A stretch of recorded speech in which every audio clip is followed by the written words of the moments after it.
¿Te gustó entonces? Hola Nieves, ¿qué tal? Buenas tardes. Hola, muy buenas tardes, Manolo. Un placer saludarte. Tú sabes que tú eres uno de mis ángeles de luz, ¿no? Muchas gracias. Fue simplemente maravilloso la presentación de tu libro en la Biblioteca Pública Municipal. Simplemente maravilloso.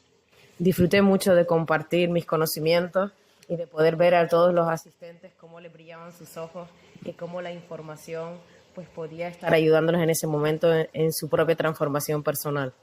¿Cuál era el mensaje que tú querías trasladar a los que te acompañamos en la presentación de tu libro? El mensaje más importante era que cada participante entienda que detrás de cada adversidad siempre hay una gran bendición, siempre hay una fortaleza y un aprendizaje. El orden en el caos. Una historia que nace en los calabozos de la Jefatura Superior de Policía de Canarias. Así es una historia caótica, pero que realmente revela grandes verdades y cómo el superar una adversidad tan fuerte puede también inspirar a otras personas. Aparte de revelar la verdad sobre las plantas sagradas, sobre el poder que tienen para ayudar a la humanidad y de que dejen de una vez de demonizarlas. ¿Cuánto tiempo hace de esa experiencia? Hace ya más de 3 años, fue el 10 de febrero del 2023. Fueron 7 casos en total, 7 allanamientos ilegales. Se han archivado ya 6 casos, en Canarias una hora menos, así que falta el mío porque tuve también un error con el abogado que elegí que no entendía nada de las plantas sagradas, pero actualmente tengo al mejor, que es Óscar Palet. Él ha archivado los 6 casos de mis compañeros y bueno, y también cuento con la asociación ISED, que es la Asociación de Defensa de la Ayahuasca y de las plantas sagradas. Así que me siento muy bendecida porque al final encontré el propósito que había detrás de toda esa situación. En el mismo calabozo se me reveló el título de este libro, que es para inspirar a las personas a que puedan superar cualquier adversidad que se les presente en la vida. Estuviste en nieve un fin de semana, la mala suerte que te cogieron un fin de semana, ¿no? Sí, porque la ceremonia... ¿Por qué? Porque si eso te coge un lunes, sales el martes. Sí, fue un viernes, estaba en mi espacio de negocio junto con mi madre y 2 amigas que íbamos a compartir en ese momento la bolita ayahuasca y bueno, irrumpieron más de 50 policías armados y bueno, se desplegó un dispositivo que parecía que yo fuera la mayor narcotraficante de España y del mundo, porque la verdad que fue algo insólito, pero que al final se convirtió en un gran regalo, una gran bendición. He conocido muchas personas a través de ello, he viajado a Perú, he conocido a mi esposo, estuve en Italia, he estado en varios congresos, he dado varias ponencias referentes a cómo superar y cómo realmente salir de cualquier situación caótica, encontrando siempre el propósito y la misión que hay detrás de ello. ¿Cuántos capítulos hay de ese caos en el orden, en el orden del caos?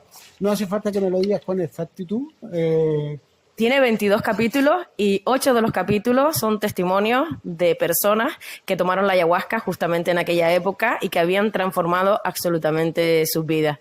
Y ayer fue una bendición que en la biblioteca, en la presentación, pues habían 4 de ellas. Otra estaba conectada desde California, ella se llama Laura, que también escribió un capítulo con mucho amor. Y otros 2 estaban también en Península y no pudieron asistir, pero estaban conectados al directo que transmití a través del canal de YouTube y bueno, todos muy felices de compartir y de que la verdad comience a salir a la luz. Además, en los casos ya archivados, el juez obliga a la policía a devolver la ayahuasca a los compañeros y al final queda en dicho que la septa solo estaba en la mente de los policías que nos atacaron a todos. Sí, pero el daño psicológico, físico, moral y espiritual es irreparable. Yo descubrí la gran fortaleza que tenía y el subtítulo de mi libro es La maestría de la vida, que significa cuando realmente te desapegas de tu propia reputación. Yo tenía la fortaleza y el aprendizaje de que ya yo sabía quién era, me conocía a mí misma. Me afectó, sí, por supuesto, pero en realidad lo tomé como una fortaleza, escribí el 5º libro y hoy día sé que es un trampolín. De hecho, en el libro agradezco a la policía. Agradezco también a la persona que hizo la denuncia anónima porque realmente me han inspirado y sé que es un gran mensaje para toda la humanidad, de que el poder está dentro, la fortaleza está dentro. Independientemente de cualquier adversidad, podemos transformar nuestras vidas con amor. Yo he vivido también en el caos, en diferentes episodios de la vida, y he salido del caos con la ayuda de mis ángeles espirituales. Yo calculo que entre 4 o 5 ángeles espirituales, ¿no? Que me han sacado del caos. El último fue un error médico en el hospital insular que casi me causa la muerte, ¿no? ¿Cuántos ángeles, bueno, entre los ángeles de la guardia, tú eres uno de mis ángeles de luz? ¿Cuántos ángeles de luz tienes tú? Bueno, la verdad es que no sabría decirte, pero sé que la vida siempre me pone en el camino a esos ángeles, a las personas correctas, así como te puso a ti en el camino, también a Conchi Vera, que la verdad que me siento bendecida y muy agradecida de que ayer haya hecho la presentación y de contar con esa energía tan bonita con la que ella cuenta. Y cada día aparecen diferentes ángeles en mi vida que me van guiando por el camino correcto para poder y continuar con mucha fortaleza ayudando a la humanidad. ¿Y en qué momento de esas 48 horas? Porque se dice fácil, pero son 48 horas en un antro infecto, donde la podredumbre está en el ambiente y seguramente que acompañado de lo peor de cada familia en ese módulo, en el módulo de mujeres, me imagino, lógicamente. No era módulo de mujeres, solo había hombres, era la única mujer. ¿Ah, sí? Sí. Ah, ¿no hay módulo de mujeres? Pues no sé si lo habrá, pero yo fui al calabozo y solo había hombres. ¿Compartías, con cuántas personas más compartiste en la celda? No, en la celda estaba yo sola, pero en las celdas consecutivas lo único que habían en ese momento eran hombres. Entiendo que el colchón no era precisamente flex ni... No, de hecho yo dormía en el suelo porque era más cómodo. No habían colchones, básicamente, no habían colchones. Había una pequeña grada donde me habían dado una manta. Y bueno, como dice, fueron 48 horas. Yo no sabía la hora que era ni el tiempo que había pasado en ningún momento. Ni siquiera sabía si era de día o de noche. Porque... ¿Te quitaron el reloj también? Sí, bueno, yo nunca he usado reloj, así que tampoco me lo pudieron quitar. Pero yo no sabía si era de día, si era de noche, ni tampoco sabía lo que estaba sucediendo, ni en qué momento iba a salir, porque no me daban ningún tipo de información. Pero aún así, cuando yo llegué, sucedió algo muy bonito y muy hermoso. Yo llevaba casi una semana de ayuno. El día ese no había comido absolutamente nada.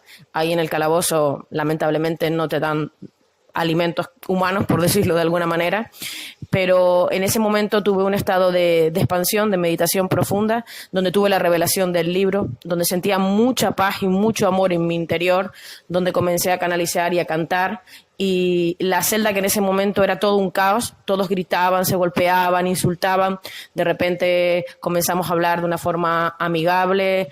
Las personas se pedían perdón unas a las otras, algunos decían que querían volver a ser buenas personas, que querían dejar las drogas, y para mí eso fue como sentir que ese día realmente yo no tenía que hacer la ceremonia con mi madre y con mis amigas, porque ya ellas habían compartido muchas veces la medicina conmigo. Eran esos presos que estaban en ese momento tan caótico, tan falta de amor, y yo les llevé ese mensaje a través de las canalizaciones y los cantos. Para situarnos, ¿no? Tú dices que tú estabas en un módulo, ¿no? En una celda. ¿Dónde estaba tu madre y las otras dos detenidas? Solo me detuvieron a mí. Cuando entró la policía estaba mi madre, estaban también... O sea, que solamente tú fuiste la detenida. Fui la única detenida. A ellas se las llevaron fuera. Se quedaron dentro, pues registrando absolutamente todo mi local. Se llevaron todo, flores de Bach, homeopatía, vitaminas, minerales. Por llevarse se llevaron hasta infusiones. Bueno, además, por supuesto, de la ayahuasca, que era lo que venían a buscar. También se llevaron los instrumentos musicales como el tambor, el instrumento de lluvia. ¿Entiendo que salieron todos engrilletados? No, la única que salía engrilletada fui yo. Y cuando me senté en el furgón, por un momento dije, ¿y esto por qué? ¿Qué pasó, abuelita? Abuelita es como llamamos a la ayahuasca. Y en ese momento simplemente sentí una paz y una tranquilidad profunda. Me senté en posición de meditación en medio del furgón y de una forma mágica pude sacarme las esposas de mis manos. Y cuando llegué a los calabozos me las volví a poner. Y al principio me trataron muy mal los policías, sobre todo los que habían venido del grupo antiseptas. En el calabozo cuando llegué pues también me trataban un poco mal porque ellos pensaban que yo era pues de lo peor. Y a medida que iban pasando las horas, los policías que estaban de guardia comenzaron a hacerse mis amigos. Algunos me compartían algunas de sus galletas. Uno de ellos incluso me propuso para que pudiera salir, pues que inventara que me sentía mal y él iba a llamar a unos compañeros pues para que me llevaran al centro de salud y de esa forma pues poder salir un poco fuera y sentir la luz. Y nada, y así fue. Sí, eso lo suelen hacer mucho los presos, incluso en la prisión provincial. Para poder, digamos, desconectar, inventa cualquier enfermedad y instituciones penitenciarias tienen la obligación de llevarlo al centro de salud o al hospital para hacerse una revisión, chequeo, sí. Una revisión médica. Pues fue muy bonito porque al salir se giraron hacia mí a ponerme las esposas y yo me quedé mirando. Yo iba con mi traje de chamana, básicamente descalza, y digo, me miró y puso así como un gesto, como decir, bueno, es que es el protocolo. Me las puso, se dio la vuelta, caminó 1 metro, se dio la vuelta y dice, a tomar por culo el protocolo. Esas fueron sus palabras y me quitó las esposas. Luego ya sí me las tuvo que poner en el coche porque habían otros compañeros, pero de esa forma mágica yo me las podía quitar. El protocolo para una detención de un narcotraficante. Pero eso es lo que pensaban y lo que creían que era. Pero no encontraron droga en el local. Evidentemente. Por tanto, de hecho, estamos ante un clarísimo error policial. Error policial totalmente. De hecho, ni siquiera presentaron el lugar. Esa noche durmieron en el lugar mi madre y mis 2 amigas, que eran las que estaban ese día conmigo.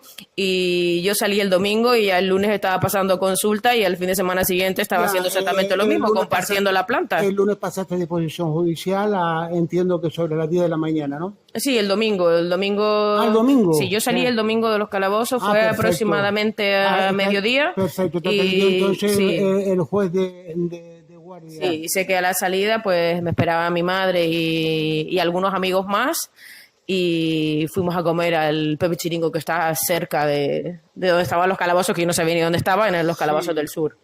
En el sur de Santa Lucía, sí. Fue en Santa Lucía. En Santa Lucía, sí, porque el vecindario pertenece a Santa Lucía. Yo pensaba que había sido en la Jefatura Superior de Policía de Canarias, ¿no? Fueron en los calabozos municipales de Santa Lucía de Tirajana. Sí, yo creo que sí. Estaba en Santa Lucía de Tirajana. Yo no sabía dónde estaba, pero bueno, al salir fui consciente de dónde me habían llevado. ¿Los policías en algún momento asumieron que se habían equivocado? No, porque a mí me vinieron a detener el grupo antiseptas de Madrid y luego ya me dejaron en manos de los policías de Las Palmas, o sea, de Santa Lucía, que ocurrió algo muy curioso. Entonces fuiste al juzgado de Salazar de Tirajana, lógicamente. Ocurrió algo muy curioso y el segundo día, era madrugada, estaba ahí echada en el suelo y de repente me tocan la reja. Yo miro hacia arriba, no sabía quién era, ¿no? Me levanto y veo que era un amigo, que incluso había sido media pareja, 20 años atrás, que era uno de los policías nacionales que justamente estaba en el local y que no se había quitado el casco en ningún momento y él temía que yo le reconociera y él no daba crédito. Fue a pedirme disculpas. Dice, la verdad es que yo no te reconocí a tu madre y la verdad que me quedé flipando.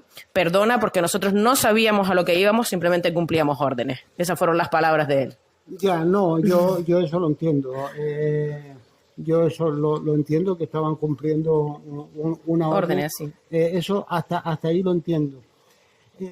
¿A ti te preocupaba más la salud de tu madre o cómo le podía afectar la detención que tu propia privación de libertad, verdad? Sí, en ese momento lo que más me asustaba era el susto que se había dado mi madre, porque fue impactante. Estábamos con el fueguito, estábamos con las cartas de los animales de poder, en un momento de meditación, escuchando música, medicina, muy relajadas, muy amorosas.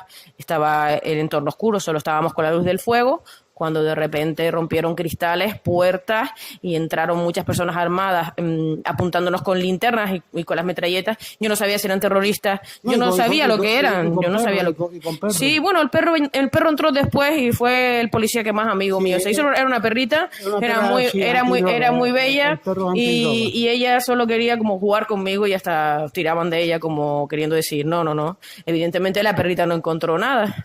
No, hombre, evidentemente no, porque ustedes lo que tienen son plantas medicinales. Sí. No tiene nada que ver con drogas. De hecho, una cosa muy curiosa, digo, bueno, las experiencias de la vida todas tienen un significado y este tiene un propósito mayor, pero yo nunca, desde niña siempre tuve mucha conciencia, siempre me alimenté sano, nunca he tomado nada de alcohol, ni siquiera lo he probado, nunca he fumado, nunca me he drogado. Básicamente creo que podría contar con los dedos de las manos las veces que llegué a salir a alguna verbena y lo pasaba fatal porque era algo que yo sentía que no vibraba conmigo. Ya, sin embargo, acabé en el calabozo ahí como... seguramente que la mayoría de los compañeros y compañeras de celda estaban desgraciadamente, porque es la triste realidad, estaban relacionados con el tráfico. Y sí, recuerdo que el compañero que tenía a mi derecha, él era musulmán y él contó ahí a los compañeros que estábamos que simplemente había salido a comprar tabaco, pero vio a la policía y se asustó porque tenía, me parece que dijo algo de cocaína en el bolsillo que era para uso personal y se echó a correr. Entonces ya la policía echó a correr detrás de él, perdió las sandalias, llegó descalzo al calabozo y claro, no le habían encontrado ni siquiera ese gramo de coca que se lo echó ahí mismo y él le daba golpes a las rejas, insultaba, maldecía, hasta que yo comencé a cantar. En ese momento él entró en silencio, yo callé y me dijo, sigue cantando. Y cuando terminé de cantar, él mismo dijo en voz alta, había olvidado quién yo era. Yo antes era buena persona, no me drogaba, no tomaba alcohol y tengo que volver a ser quien yo era antes. Me dijo, gracias, porque Dios existe y yo tengo que volver a Dios. Esas fueron sus palabras. Madre mía, de las 48 horas, ¿cuántas que estuviste detenida, privada de libertad? ¿Cuántas horas dormiste? No recuerdo haber dormido básicamente nada, en un lugar bastante frío, bastante maloliente, no había colchón, no recuerdo haber dormido, pero sí te puedo decir que aunque tenía la incertidumbre porque no sabía ni dónde estaba, ni qué hora era, ni nada, sentía una paz profunda, tenía esa sensación de paz, de todo está bien, esto tiene un propósito y un significado mayor. Se me reveló que tenía que volver a escribir, que tenía que ayudar a la planta, porque llevaba una época demonizándola, porque lamentablemente a las instituciones no les interesa personas despiertas que piensen por sí mismas. Y fue algo tan revelador que yo estaba en profunda paz y sentía, o sea, mi intuición, mi visión me decía que pronto iba a estar fuera y así fue. El domingo mediodía ya estaba compartiendo... 48 horas privado de libertad por un error policial, porque evidentemente estamos hablando de un clarísimo error policial. Son muchas horas, Nieve. En esas 48 horas, ¿qué comiste? Las galletitas que me daba uno de los policías que empatizó conmigo y se dio cuenta de que yo no era ninguna narcotraficante y que yo no era ninguna mala persona. Además, él mismo me lo decía, digo, es que te miro y no me cabe en la cabeza nada de lo que están diciendo. Entonces me dijo, ¿y qué es eso de la ayahuasca? Y yo le expliqué lo que era la ayahuasca. No, surrealista todo, surrealista todo. Sí. Surrealista todo. Del calabozo a la biblioteca municipal. Bueno, básicamente ha sido del calabozo a los escenarios. La biblioteca. No, quiero decir del calabozo. La primera vez que lo cuento en esta isla. A mí me impactó. A mí me impactó. Yo no lo sabía. No lo sabía, yo en aquel entonces no sé si estaba por aquí o estaba por la península, que estuve muchos años, pero me impactó y sigo en shock automático.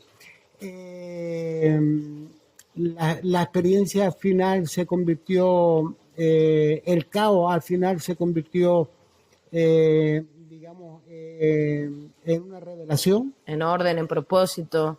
en revelar la verdad, en ayudar a esa fuerza mayor que son las plantas, a la sabiduría que todos tenemos dentro, que nos pertenece, no le pertenece a ninguna institución. 48 horas privadas de libertad. El domingo por la mañana pasa a disposición judicial al juez de guardia que te atiende en San Bartolomé de Tirajana, que es el partido judicial que corresponde Santa Lucía, está en San Bartolomé de Tirajana.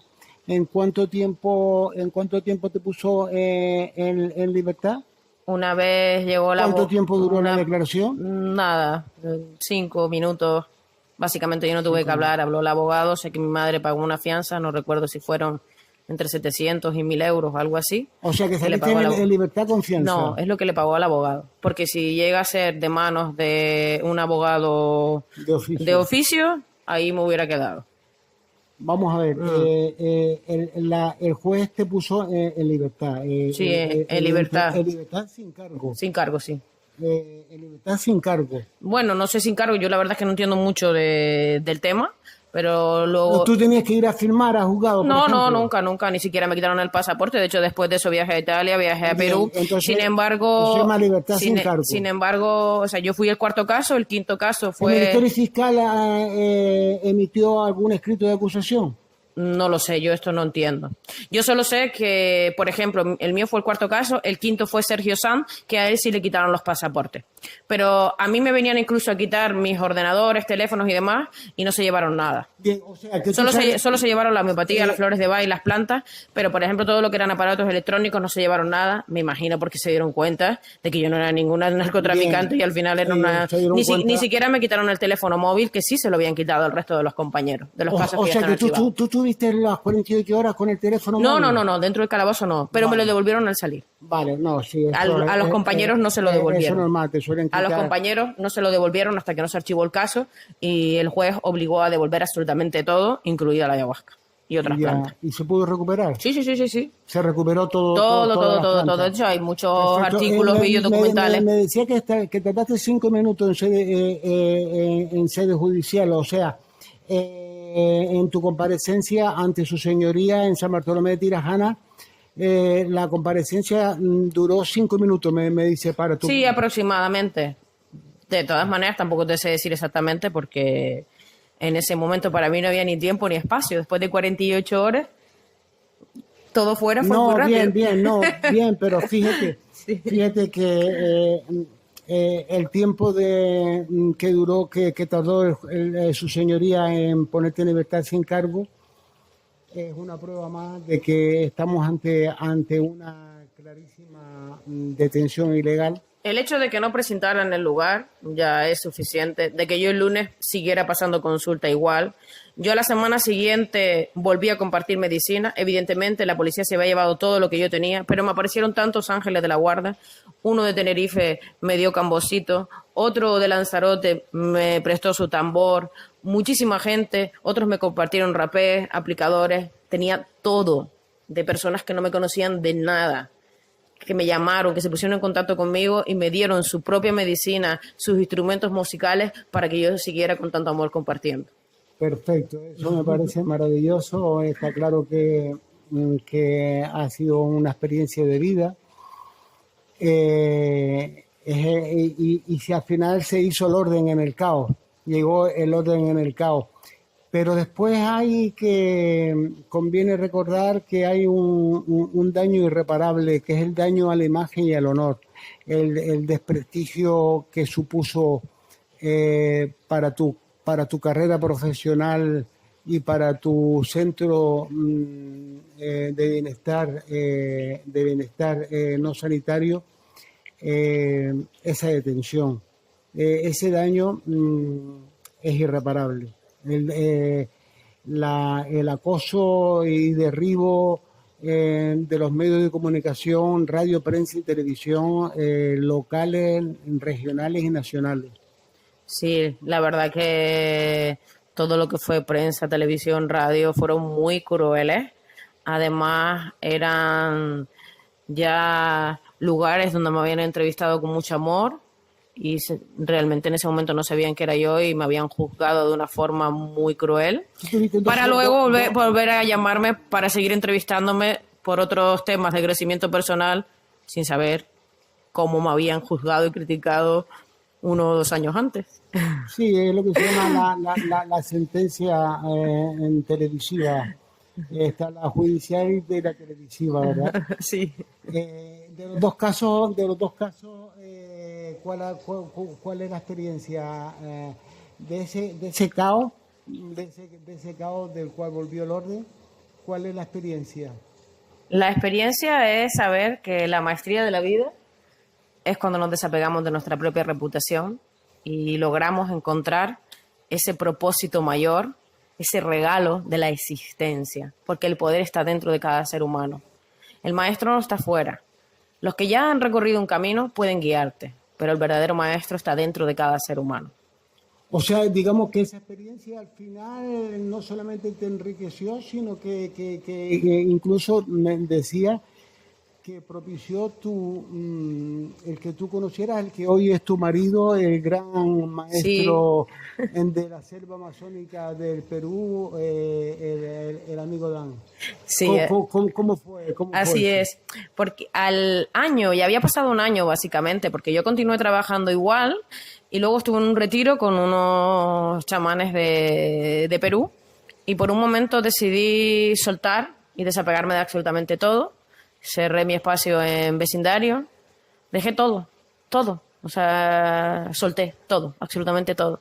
Y decidí irme a la selva, ahí había alquilado una pequeña habitación y estuve viviendo también en un centro de ayahuasca, y trabajando con médicos tradicionales. En Perú creo que, que es una cosa nada muy... Es patrimonio cultural, ahí se toma ayahuasca todos los días, mujeres, hombres, ancianos, niños, inclusive mujeres embarazadas. Patrimonio cultural y la ayahuasca se toma a diario. Se descansa 1 o 2 días a la semana como máximo. El resto, cuando se acerca la noche, todos nos reunimos en la maloca, que es como se llama el espacio donde se comparte la medicina, y ahí tomamos medicina, cantamos, hacemos oraciones, los chamanes hacen sanaciones. Y bueno, y en ese centro, pues yo compartía el bufo alvarios, que esto es una medicina de México, no se comparte en Perú. Como yo aquí también soy experta en bufo alvarios, pues yo trabajaba compartiendo el bufo para los pacientes de este centro de medicina. Y ahí fue cuando conocí al maestro Dan, que él es un maestro también de medicina, pero nunca había probado el bufo alvarios. Y ahí fue cuando conectamos y bueno, comenzamos una relación muy bonita y a día de hoy estamos casados. Por eso digo, gracias a la policía, gracias a la persona que me denunció, porque he conocido personas maravillosas y tengo casi 50 años y es ahora cuando me caso por primera vez en mi vida, porque tuve que viajar a Perú y gracias a lo de la policía, pues surgió el viaje a Perú. Así que todo tiene un propósito mayor. Gracias a esos 50 policías que vinieron a detenerme diciendo que yo era una secta satánica. El 2 de diciembre será juicio. Sí, yo creo que sí. Bueno, eso me dijo el abogado y el perito, pero bueno, yo estoy totalmente tranquila. Confío totalmente en Óscar Palé, en el perito de la asociación ISER, porque realmente ya han archivado 6 casos. El juez, incluso el Supremo, ha dicho que la ayahuasca realmente tiene más beneficios que prejuicios. La sentencia del Supremo crea jurisprudencia. Pues ya está, entonces no tengo nada que perder y todo por ganar, que me devuelvan todas mis cosas y a partir de ahora gritarle al mundo la verdad de lo poderosa que es la medicina, que nos ayuda a entender que somos Dios, diosa. No, y hay que darle la gracia al universo que haya ocurrido ese hecho. Así es. Yo agradezco porque he recorrido mucho camino gracias a esa experiencia. Conocí al embajador de la Bandera de la Paz, estuve en Italia, he estado en varios congresos, he estado en congresos en Barcelona y he conocido a personas maravillosas que si no me hubiera sucedido esta situación, no hubiera pasado. Así que entonces yo hoy día tengo la certeza de que detrás de cada obstáculo hay una gran bendición. Por supuesto. ¿De los policías que detuvieron, alguno de ellos es paciente tuyo en la actualidad? Sí, algunos se hicieron mis pacientes y amigos. Por eso la portada del libro están los policías, pero con pulseras chamánicas y ropa chamánica, simbolizando que en principio me atacaron, pero luego al final pues se unieron como hermanos. Yo estoy en estado de shock. Evidentemente, el orden en el caos queda demostrado con tu propia vivencia. Yo me alegro de que te hayan detenido, porque gracias a esa detención ilegal, gracias a ese daño irreparable, porque los medios de comunicación han sido tan injustos que después no supieron resarcir el daño que habían hecho que te habían hecho. Pero puedo decir una cosa, ellos creo que aún piensan que han hecho lo correcto. Ahora es nuestra misión hacerles saber que no poseían la verdad y que hay una verdad con mucho más amor y conciencia. Bueno, habrá una sentencia el día 2 de diciembre, que será absolutoria, y que esperemos que los mismos medios de comunicación que te causaron tanto daño, que te difamaron, que te injuriaron, que te calumniaron, pues que utilicen en los mismos espacios, al mismo tiempo, en los medios de comunicación tanto radiofónicos como televisivos, y en los escritos, el mismo espacio, las mismas columnas y el mismo tratamiento que cuando se produjo los hechos. Que así sea, aunque lo dudo, en el sentido de que, por ejemplo, en Sergio Sanz, que se archivó el caso, y los otros 5 casos anteriores, y aún así siguen atacando creyendo que tienen la razón y diciendo al mundo y al público que la ayahuasca mata, cuando no mata ni una mosca. No, tú misma lo has dicho, hay una sentencia del Supremo, y la sentencia del Supremo crean jurisprudencia, ¿vale? Sí, así es, pero los medios todavía tienen el ego muy alto y creen que tienen la razón, y siguen criticando a la ayahuasca. Bueno, pero habrá que esperar a la sentencia judicial. Sí, ya la última. Ya. Bueno, ya no te quito más tiempo. La presentación de Conchi fue muy emotiva, y hizo un retrato tuyo a la perfección. Parece que como si te conociera de toda la vida. Maravilloso. Es que leyó los 5 libros, aparte que conectó conmigo en varias conversaciones, y bueno, cuando me presentó lo estaba haciendo desde el alma y desde el ser, y yo lo sentí de esa forma. No era algo teórico que se hubiera aprendido, era algo que ella estaba sintiendo. Es que Conchi... Y gracias, Conchi. Te quiero. Conchi también sabe lo que es vivir en el caos. Claro. Todos hemos tenido caos en nuestra vida. Lo importante es entender que el caos tiene un propósito mayor. Todo forma parte de un plan divino, y nosotros no podemos interferir en ese plan divino. Solo aceptar, dejar fluir, y lo más importante es ser felices con lo que tenemos, porque tenemos el regalo de la vida, y eso es lo más importante. Enhorabuena por el libro. Gracias. Me alegro muchísimo de tu detención, porque nos da una pauta y una guía de un propósito de vida, de que el orden en el caos es posible. De que se pueden superar cualquier circunstancia. Es una elección de vida. Y que me quisieron parar y lo que me dieron fue más fuerza. Es una elección de vida. Así es. La vida es una decisión. Decidimos vivir en el cielo o en el infierno, pero es una decisión individual de cada ser humano. Hoy te invito a que decidas ser feliz. Gracias por existir, Nieves. Gracias a ti también, Manolo. Toma, vete. ¿Te gustó entonces? Hola, Nieves, ¿qué tal? Buenas tardes. Hola, muy buenas tardes, Manolo. Un placer saludarte. Tú sabes que tú eres uno de mis ángeles de luz, ¿no? Muchas gracias. Fue simplemente maravilloso la presentación de tu libro en la biblioteca.